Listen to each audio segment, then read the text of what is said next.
c'est pas magnifique? Oh là là. À chaque fois que le soleil qui caresse mon visage, ça me fait sourire à chaque fois. Salut mes sportifs et bienvenue sur ma chaîne Alex Levent. On est déjà au jour numéro 27 de mon second challenge, de mon second cycle. Perdre de la graisse récalcitrante. Alors, pour ceux qui ne savent pas de quoi je parle, laissez-moi contextualiser un petit peu les choses. Je suis Alex Levent, je suis coach sportif diplômé d'État et j'ai voulu, tout comme toi, perdre un peu plus de gras, me muscler avant que l'été arrive pour être bien, tout simplement, au bord de la piscine ou au bord de la plage, un peu comme tout le monde. J'ai fait 2 cycles, chacun des cycles dure 14 jours. Le premier m'a servi à me muscler et à perdre du gras de façon générale. Voilà, j'étais un peu moins tracé que ça, tu verras dans les jours précédents. Je te mettrai également, je te mets tout de suite même d'ailleurs, le jour 1 de ma programmation qui se trouve sur le bouton ici. Tu cliqueras dessus tout à l'heure, on a tout le temps. Et là, du coup, je suis déjà au jour numéro 27 de mon challenge. Il me reste plus qu'une journée avant de faire des photos officielles et des vidéos officielles pour te montrer ma transformation au bout de ces 28 jours. Alors, le concept, c'est quoi? C'est très simple. Je me filme, je te montre mon quotidien, ce que je mange, comment je m'entraîne.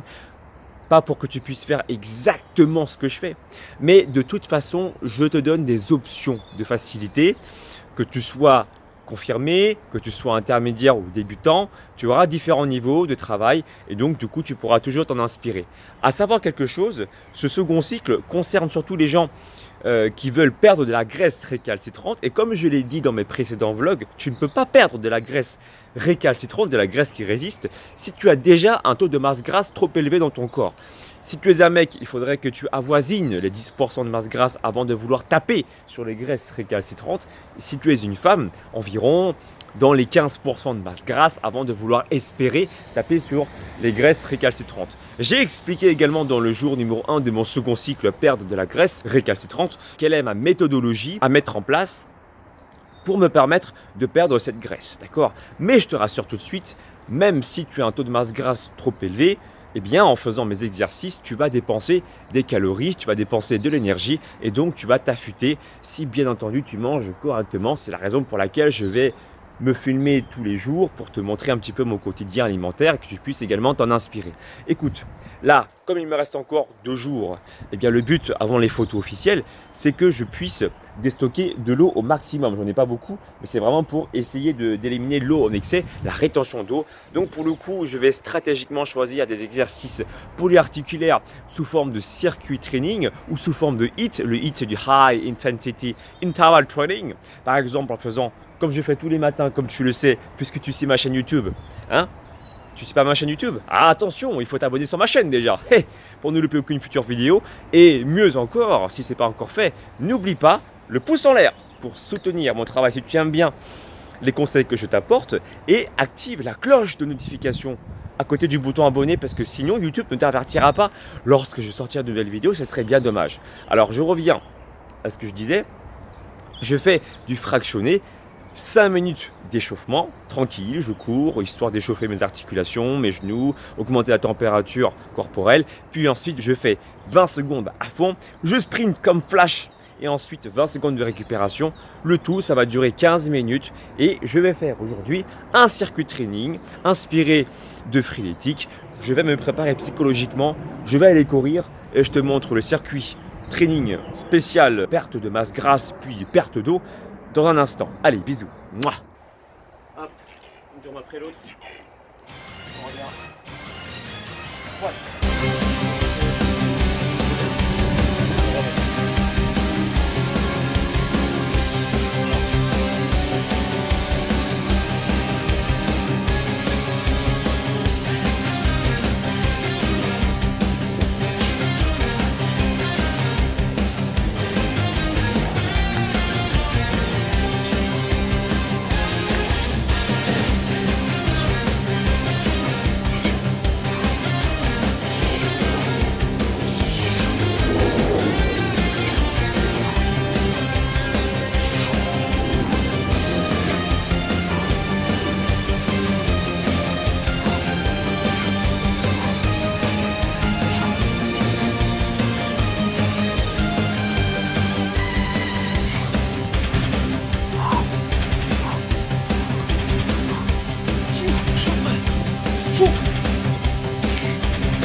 Alright.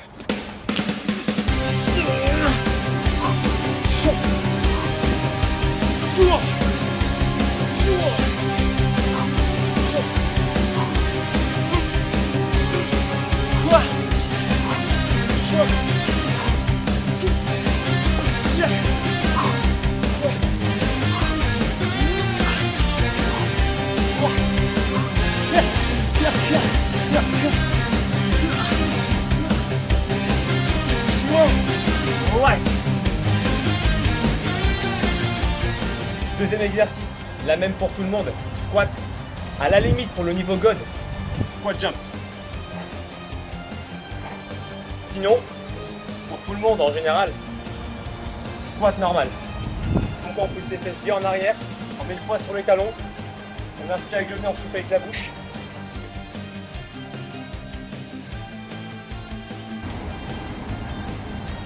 Devant, devant, derrière la tête. Devant, derrière la tête. Devant, derrière la tête. Muscle sollicité, le grand droit, le transverse. Ici, voilà. Souffle pendant la montée, inspire pendant la descente.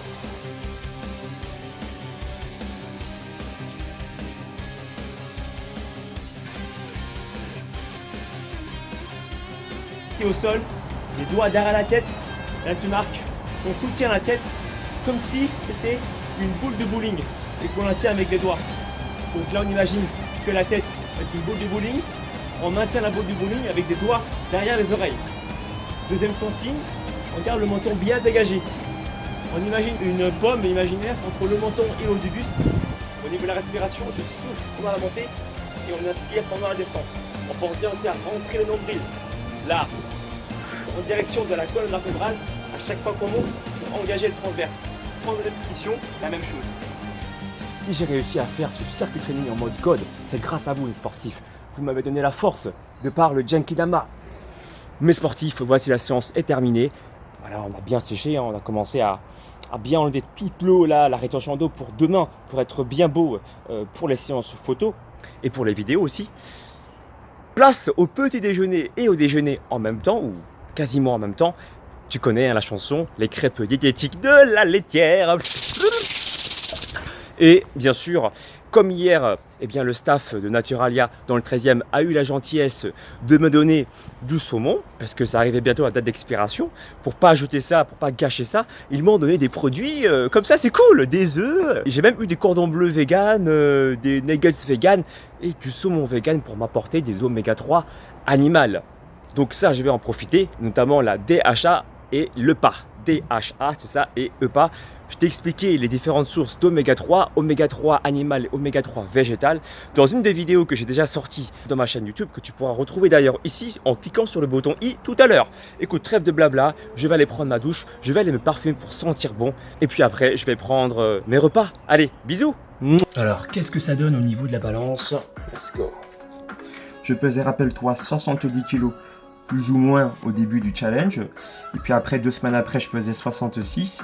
Aujourd'hui, je pèse dans les alentours de 64. Voilà, 64 kg. Donc j'ai perdu au total environ 6 kg.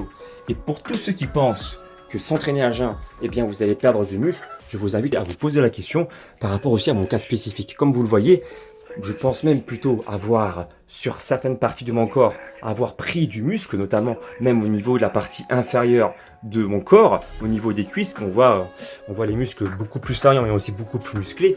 Et de façon générale, je ne pense pas avoir perdu du muscle.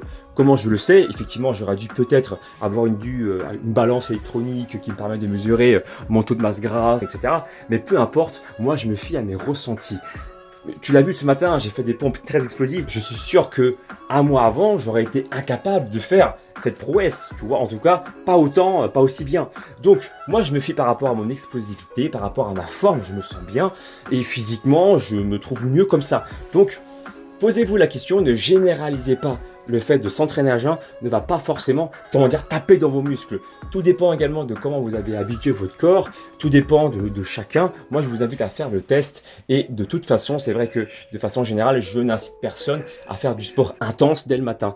Faites progressivement les choses. Au fur et à mesure que votre corps s'habitue à l'effort, Je pense qu'il n'y a pas de désavantage à s'entraîner de temps en temps, de façon intense le matin, si votre corps vous le permet, si vous vous sentez bien comme ça. En tout cas, moi, ça fait des années que je m'entraîne comme ça fait plus de 10 ans que j'exerce dans le métier du fitness, hein. Je suis coach sportif depuis plus de 10 ans et je n'ai jamais eu aucun problème de santé. Au contraire, je pète la forme à chaque fois, prise de sang nickel, je peux créer même 26 personnages entre la litière, entre McDonald's, Père Dodu, Diego de la Vegas. Donc du coup, tu vois, je me sens très très bien dans ma tête, ne t'inquiète pas. Et puis voilà. Donc j'espère que cette vidéo te fera réfléchir. L'entraînement à jeun, teste-le. N'est pas des préjugés négatifs. Teste et après, tu verras comment ça fonctionne. Allez, bisous. Alors, est-ce que tu connais le Chaoco Coconut Water? C'est trop bon, c'est de l'eau de coco pour faire simple. C'est très très riche en potassium. Et pour tous ceux qui ont des problèmes de rétention d'eau, ça pourrait contribuer à soulager ce problème. Je ne dis pas régler le problème, mais ça peut être un bon petit plus pour vous aider. Écoutez, je vais me verser un grand verre d'eau. Voilà, toujours avec des glaçons, ça se boit frais. C'est très très bon. Et j'ai envie de vous dire, bonne dégustation mes sportifs. À la vôtre, délicieux. Allez, à tout à l'heure pour le petit déjeuner. Et voilà à quoi ressemble ma galette. Si tu veux savoir la recette de la galette diététique, c'est très simple. 250 g de farine de blé noir ou de farine de sarrasin, 2 œufs, 570 g d'eau avec un peu de sel. Et puis voilà, ça fait l'affaire. D'accord ? Donc là, j'ai divisé par 2 la dose. Ça me donnera du coup 3 galettes et demie. La dose que je t'ai donnée à l'instant, c'est pour 7 galettes à peu près. Donc voilà, j'ai utilisé le saumon gentiment offert par le staff de Naturalia hier à Paris 13. Au préalable, j'ai préchauffé dans une poêle qui n'est plus là les poireaux avec des champignons dans un second temps, puisque les poireaux prennent plus de temps à cuire. J'ai mis un peu de sel, un peu de poivre, j'ai joué sur les épices, le persil, le thym. Et puis dans la galette, comme tu le vois, j'ai rajouté 2 œufs avec un petit peu d'emmental et de roquefort. Et puis c'est tout. Voilà, j'attends un petit peu que ça cuise et puis je vais fermer la galette. Préparer ensuite mon dessert. Tu sais, hein, c'est la crêpe diététique de la laitière. Et puis au préalable, avant de manger mon plat salé, je vais prendre des fruits parce que j'aime prendre des fruits soit en dehors des repas ou en début du repas parce que je trouve que je les digère mieux, excepté la pomme qui passe encore après le plat principal. Il y a des fruits qui passent pas, par exemple comme la mangue. Si je mange ça après un repas, ça me fait des ballonnements de malade. Dis-moi toi dans la barre des commentaires, est-ce que ça te fait pareil? Est-ce qu'il y a des fruits qui fermentent pas très bien après un gros repas salé? Exprime-toi dans la barre des commentaires pour me faire partager ton expérience. Eh ben écoute, j'attends que ça cuise encore un petit peu et puis je vais les déguster. Allez, à toutes. Je vous présente mon festin. Alors je vais à la fois consommer ma collation fruitée du matin habituelle, hein, avec le pollen que j'ai rajouté ces derniers temps pour m'apporter de la vivacité et de la tonicité. Voilà, c'est approuvé par les naturopathes, hein, les bienfaits du pollen. Nectarine pour m'apporter des vitamines bien sûr et des minéraux, avec l'abricot pour les mêmes raisons. Ça, c'est pour l'entrée, on va dire ça comme ça. Et comme tu as pu le constater, j'ai placé la pomme à la fin parce que j'ai constaté que, au final, j'arrivais quand même à digérer la pomme à la fin du repas. Et puis j'aime bien, je sais pas, terminer avec une note sucrée. Dis-moi toi ce que tu en penses dans la barre des commentaires. Alors, le plat principal, tu le sais, la galette diététique avec à l'intérieur, j'ai mis le fromage, les œufs. Ça a l'air appétissant avec le poireau. Voilà. Et puis, pour terminer mon repas avec une note sucrée, je termine avec la fameuse crêpe diététique de la laitière et le shaker pour m'apporter encore plus de protéines. Il faut savoir que si vous avez le choix de pouvoir manger plusieurs repas dans la journée, c'est ce que je vous conseille. D'accord? Pourquoi? Pour plusieurs raisons. La première raison, c'est que ça va vous donner une discipline. C'est-à-dire qu'à la fin du repas, ça va vous rassurer de vous dire que dans, je sais pas, dans 4 ou 5 heures ou dans 6 heures ou un peu avant, vous allez consommer un autre repas. Et du coup, ça va vous éviter de craquer sur de la malbouffe, hein, on va dire ça comme ça. Parce que vous savez que vous avez votre repas qui vous attend à une tranche horaire à peu près précise. Donc ça vous donne une certaine discipline. Est-ce que vous voyez ce que je vais dire ou pas? Ça, c'est la première raison qui m'incite à vous dire de pouvoir manger plusieurs repas dans la journée. Je ne vous dis pas le nombre de repas que vous pouvez prendre parce que je ne vous oblige en rien. Il y a des gens qui peuvent manger 2 repas, 2, 3, 4, des fois 5. Et il y a des gens qui peuvent manger qu'un seul repas. Alors, c'est vrai que le premier facteur à prendre en considération lorsque tu veux perdre du poids ou gagner du poids, c'est le total calorique de la journée. Donc, c'est vrai que même si tu manges qu'un seul repas, ça peut quand même marcher. Maintenant, il y a d'autres facteurs à prendre en considération. Comme je l'ai expliqué dans mes précédents vlogs, il y a également la notion de charge glycémique. Si tu sais, si tu manges beaucoup de quantité d'un coup, tu risques d'avoir aussi, et surtout si tu manges des aliments qui contiennent beaucoup de glucides comme les féculents en grande quantité, supposons que tu prennes ton petit déjeuner avec du pain et ton déjeuner avec encore des féculents, etc., tu risques d'avoir une charge glycémique du bol alimentaire qui soit assez élevée et ce qui peut générer la sécrétion importante d'insuline. L'insuline, c'est une hormone de stockage qui va stocker à la fois tes acides gras, c'est très bien pour créer du muscle, qui va stocker également les glucides dans tes réserves de glycogène musculaire et hépatique, c'est très bien pour faire de l'énergie dans tes muscles, des réserves d'énergie, mais ça va également stocker les acides gras. Il faut savoir que l'insuline réagit indépendamment des apports en calories, elle s'en fiche complètement que tu apportes X calories. Si tu apportes beaucoup trop de glucides d'un coup, effectivement, elle va intervenir, l'insuline. Donc du coup, ce qui veut dire que tu pourrais éventuellement, potentiellement prendre du gras étant en déficit, entre guillemets. Maintenant, ce qu'il faut savoir, c'est que c'est quand même plus facile de perdre du gras en étant en déficit calorique. D'accord ? Donc du coup, le risque de stockage reste quand même minimisé, même s'il y a toujours un risque de stockage quelque part, parce que l'insuline, comme je te l'ai dit, réagit indépendamment du nombre de calories que tu vas ingérer, mais réagit plutôt en termes de quantité de glucides que tu vas ingérer. Si c'est trop, sécrétion d'insuline, donc stockage de gras possible, même si tu es en déficit calorique. C'est bien pour ça qu'il y a des gens qui perdent du poids et qui pourtant physiquement ne sont pas contents, n'ont pas le corps qu'ils veulent obtenir, parce qu'ils ont encore du gras, ils ont perdu du poids, mais qu'est-ce qu'ils ont réellement perdu? Est-ce qu'ils ont perdu du muscle? Est-ce qu'ils ont perdu de l'eau? Est-ce que tu vois là où je veux en venir? D'accord? Donc là, j'ai mangé effectivement un repas, j'aurais pu mieux faire, mais voilà, écoute, de temps en temps, ça ne fait donc pas de mal.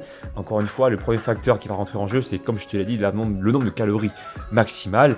Et puis voilà, écoute, je vais déguster mon repas et je te dis à tout à l'heure pour la collation de l'après-midi avant le repas du soir. Bisous. Même après manger, les veines deviennent imposantes. Mes sportifs, voici le dernier repas de la soirée. Alors, je suis encore chez mon meilleur ami Anthony Faux. Voici ce que je vais manger. Alors, 2 cœurs de palmier, j'aime bien ça, avec des concombres maison qui viennent du jardin de chez Anthony. Donc ça, c'est très très bon. Avec une petite source de protéines, tendre noix broche. J'ai déjà mangé ça hier soir, il en reste encore 2. Petite source de protéines qui m'apporte environ 20 grammes de protéines, que je complète avec une petite soupe poulet maison aussi. Merci Anthony, merci la maman d'Anthony, avec du poulet, voilà, ici, et une bonne soupe, très très bonne, très relevée. Alors tu vois, je me fais un petit peu plaisir avec un petit peu de sauce, je crois que c'est une sauce frite. J'ai bien aimé le goût, mais voilà, une petite quantité ne te fera pas de mal. Eh bien écoute, mon sportif, je vais me régaler avec 2 petites olives pour faire genre, c'est une assiette qui contient beaucoup de vitamines et minéraux. Enfin bref, tu m'as compris, il faut manger léger le soir pour avoir une bonne digestion et comme ça, ne pas entraver la digestion pour pouvoir avoir un fonctionnement normal et optimal des hormones, notamment la testostérone. Le soir, quand tu vas dormir, tu sais, si tu as un sommeil qui est entravé de par la digestion qui est trop importante, eh bien, tu risques de pas avoir un bon taux de testostérone, en tout cas. Bah écoute, mon sportif, je vais me régaler. J'espère que tu as aimé cette journée où je t'ai montré comment je me suis entraîné. Tu as vu mon entraînement en mode niveau GOAT et je t'ai donné plusieurs options selon ton niveau, que tu sois débutant, encore une fois intermédiaire ou confirmé. Voilà, dis-moi toi dans la barre des commentaires ce que tu aimerais voir. Comme tu peux le constater, j'arrive bientôt à la fin de mon challenge.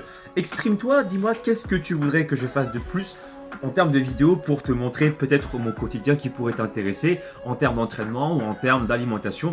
La barre des commentaires, c'est fait pour ça. N'oublie pas le pouce en l'air pour soutenir mon travail, c'est très important. Et si ce n'est pas encore fait, abonne-toi sur ma chaîne, active la cloche de notification. Et pour terminer, suis-moi également sur les réseaux sociaux, Facebook, Instagram, Snapchat et Twitter, parce qu'il m'arrive souvent de poster des vidéos où je m'entraîne, des vidéos de mon alimentation au quotidien. Enfin bref, tu m'as compris, suis-moi sur les réseaux. Je te dis à demain pour le dernier jour du challenge, se muscler et perdre du gras, entre autres ici, comment faire pour perdre la graisse récalcitrante. Et bien écoute, bonne dégustation, bisous, je t'embrasse.